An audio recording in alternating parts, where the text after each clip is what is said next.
अक्टूबर 2023, New York शहर, America के सबसे व्यस्त, सबसे ताकतवर शहर में एफबीआई के दफ्तर में कुछ ऐसा हो रहा था जो बाहर की दुनिया को नहीं पता था। एजेंट्स एक फाइल देख रहे थे, एक साजिश की फाइल, जिसमें लिखा था एक भारतीय नागरिक की हत्या की योजना अमेरिकी धरती पर एक किराए के हत्यारे के जरिए। लेकिन ये कोई साधारण भारतीय नागरिक नहीं था, ये था गुरपतवंत सिंह पन्नून, एक ऐसा आदमी जो खुलेआम कहता था नरेंद्र मोदी को अमेरिका में मारो, एक ऐसा आदमी जिसने एयर इंडिया के विमानों को उड़ाने की धमकी दी थी, एक ऐसा आदमी जो भारत में आतंकवादी घोषित था लेकिन अमेरिका में बैठकर खुलेआम भारत के खिलाफ बोल रहा था। और उसकी हत्या की साजिश में अमेरिका का आरोप था भारतीय खुफिया एजेंसी रॉ का हाथ। ये खबर जब सामने आई तो दुनिया के अखबारों की हेडलाइंस बदल गईं। भारत अमेरिका संबंधों में भूकंप आ गया और एक सवाल जो हर तरफ गूंजने लगा, आखिर कौन है ये गुरपतवंत पन्नून? खालिस्तान क्या है? इस पूरी साजिश में सच क्या है और इसका अंजाम क्या निकला? आज हम इन सभी सवालों के जवाब देंगे, एक एक तथ्य के साथ, एक एक सच के साथ। गुरपतवंत सिंह पन्नून पंजाब के अमृतसर जिले के एक छोटे से गांव खानकोट का रहने वाला, 1972 में पैदा हुआ। साधारण परिवार, सिख परिवार, पढ़ाई की, कानून की डिग्री ली पंजाब यूनिवर्सिटी से और फिर जैसे हजारों पंजाबी करते हैं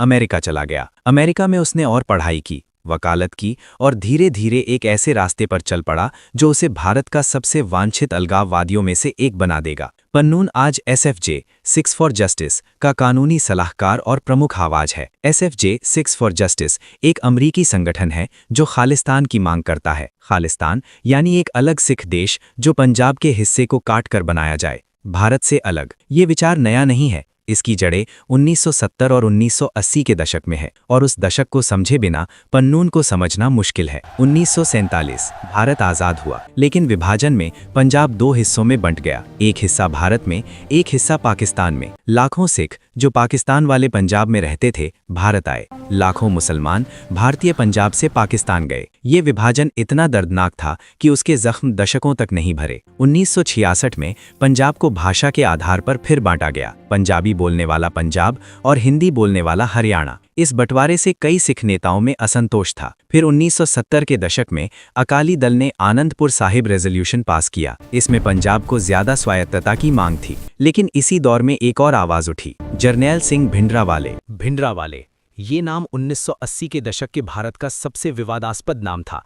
एक धार्मिक प्रचारक जो धीरे धीरे एक सशस्त्र आंदोलन का चेहरा बन गया। उसके समर्थक उसे सिखों का नायक मानते थे, उसके विरोधी उसे आतंकवाद का प्रतीक। सच जो भी हो, इतना तय है कि भिंडरावाले और उसके सशस्त्र समर्थकों ने स्वर्ण मंदिर, अमृतसर के पवित्रतम स्थान को अपना गढ़ बना लिया। हथियार इकट्ठे किए, सुरक्षाकर्मियों पर हमले हुए, पंजाब में हिंसा बढ़ती गई। जून 1984 प्रधानमंत्री इंदिरा गांधी ने आदेश दिया, ऑपरेशन ब्लू स्टार। भारतीय सेना ने स्वर्ण मंदिर के अंदर ऑपरेशन किया, भिंडरावाले मारा गया। लेकिन इस ऑपरेशन ने पूरे सिख समुदाय में एक ऐसा घाव दिया जो बरसों तक नहीं भरा। स्वर्ण मंदिर, सिखों का सबसे पवित्र स्थान, में सेना के जाने से लाखों सिखों को गहरा धार्मिक आघात लगा।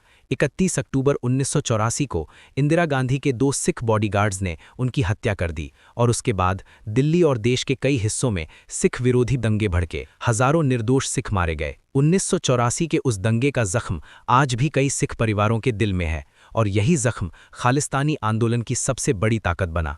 1984 के बाद पंजाब में आतंकवाद की एक भयावह लहर आई।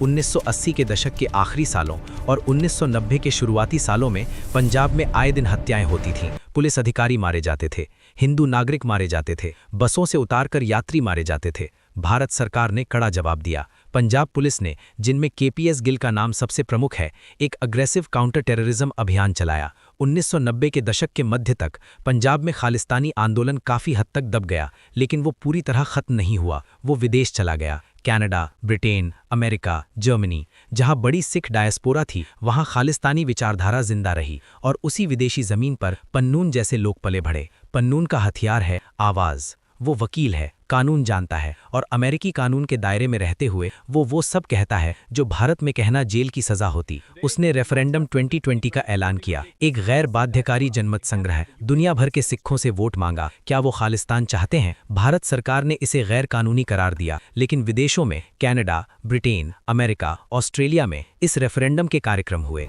पन्नून के वीडियो सोशल मीडिया पर वायरल होते थे और उन वीडियोज में वो जो कहता था वो सुनकर रूह कांप जाती थी। उसने कहा, एयर इंडिया के विमानों पर मत बैठो, खतरा है। उसने कहा, पंजाब में हिंदुओं को पंजाब छोड़ना होगा। उसने भारतीय प्रधानमंत्री नरेंद्र मोदी के अमेरिका दौरे के दौरान खुलेआम कहा, मोदी को अमेरिका में मारो। ये कोई प्राइवेट बातचीत नहीं थी, ये एक वीडियो था जो सोशल मीडिया पर था, जो लाखों लोगों ने देखा। भारत बौखला गया। 2020 में भारत सरकार ने पन्नून को आतंकवादी घोषित किया। Unlawful activities prevention act UAPA के तहत उसकी पंजाब में संपत्तियां जब्त की गईं, लेकिन पन्नून न्यूयॉर्क में बैठा था और अमेरिका में भारत का ये डेजिग्नेशन कोई मायने नहीं रखता था। अब आते हैं उस बिंदु पर जिसने इस पूरी कहानी को एक नया मोड़ दिया। अक्टूबर 2023 अमेरिकी न्याय विभाग यानी डिपार्टमेंट ऑफ जस्टिस ने एक क्रिमिनल कंप्लेंट दायर की और उसमें जो लिखा था वो पढ़कर दुनिया हैरान रह गई।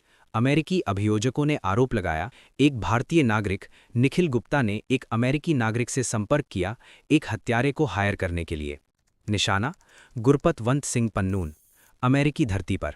और इस साजिश के पीछे अमेरिका का आरोप था एक भारतीय सरकारी अधिकारी का हाथ है, जिसे अमेरिकी दस्तावेजों में CC1 यानी को कंस्पिरेटर 1 कहा गया। अमेरिकी मीडिया और बाद में कई रिपोर्ट्स ने इस CC1 को रॉ के एक अधिकारी विक्रम यादव से जोड़ा। ये आरोप इतना बड़ा था कि भारत अमेरिका संबंध एक पल के लिए थर्रा गए। कहानी यहाँ से और भी पेचीदा होती है। वो हत्यारा जिसे निखिल गुप्ता ने हायर किया, वो असल में एक DEA ड्रग एनफोर्समेंट एडमिनिस्ट्रेशन का मुखबिर था, यानी एक अंडरकवर एजेंट।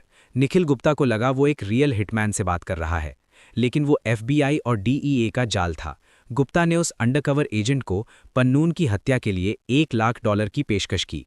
पहली किस्त के रूप में $15,000 की क्रिप्टो करेंसी ट्रांसफर भी हुई। ये सब अमेरिकी एजेंसियां रिकॉर्ड कर रही थीं।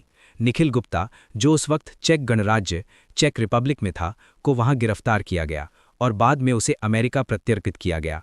जून 2024 में निखिल गुप्ता ने अमेरिकी अदालत में गिल्टी प्ली दर्ज की, यानी उसने माना कि उसने ये साजिश रची। जब ये खबर सार्वजनिक हुई तो भारत सरकार की प्रतिक्रिया सधी हुई थी, लेकिन उसमें एक तनाव साफ दिखता था। विदेश मंत्रालय ने कहा, हमें इन आरोपों की जानकारी है, ये चिंताजनक है, हम जांच करेंगे। भारत ने ऑफिशियली ये नहीं माना कि किसी सरकारी अधिकारी ने ये साजिश रची, लेकिन भारत ने ये भी नहीं कहा कि आरोप गलत हैं। एक हाई लेवल इंक्वायरी कमेटी बनाई गई। अमेरिका के साथ डिप्लोमैटिक चैनल्स खुले रहे, लेकिन पर्दे के पीछे दोनों देशों के बीच बातचीत बहुत तीखी थी। अमेरिकी राष्ट्रीय सुरक्षा सलाहकार जेक सलिवन ने भारतीय अधिकारियों से सीधी बात की।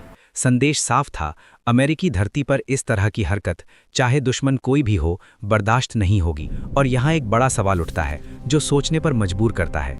अगर ये साजिश सच में किसी भारतीय सरकारी तंत्र से जुड़ी थी तो क्यों? पन्नून एक आतंकवादी है भारत की नज़र में। उसने प्रधानमंत्री को धमकी दी, उसने विमानों को उड़ाने की धमकी दी, उसने पंजाब में अस्थिरता फैलाने की कोशिश की।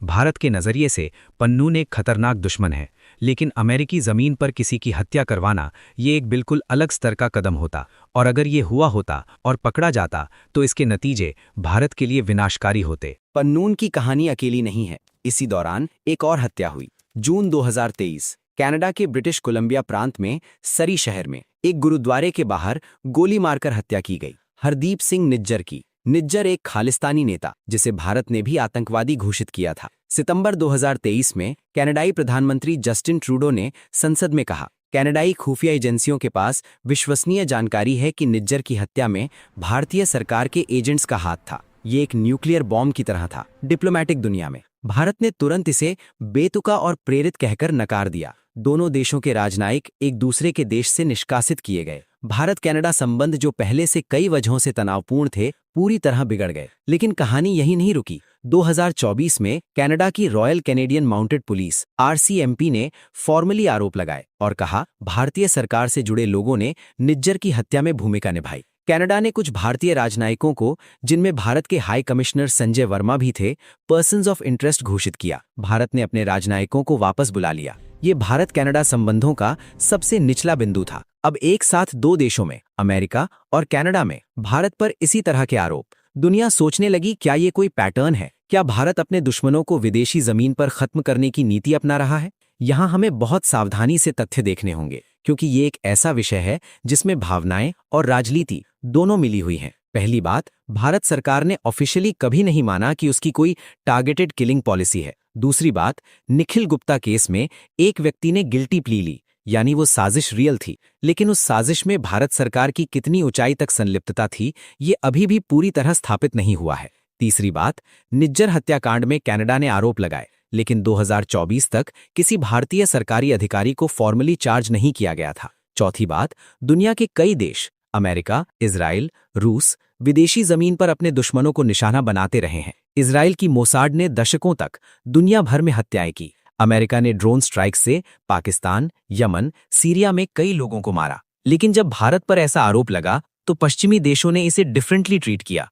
क्यों? शायद क्योंकि पन्नून और निज्जर अमेरिका और कनाडा के नागरिक थे और अपने नागरिकों की सुरक्षा हर देश की पहली जिम्मेदारी है।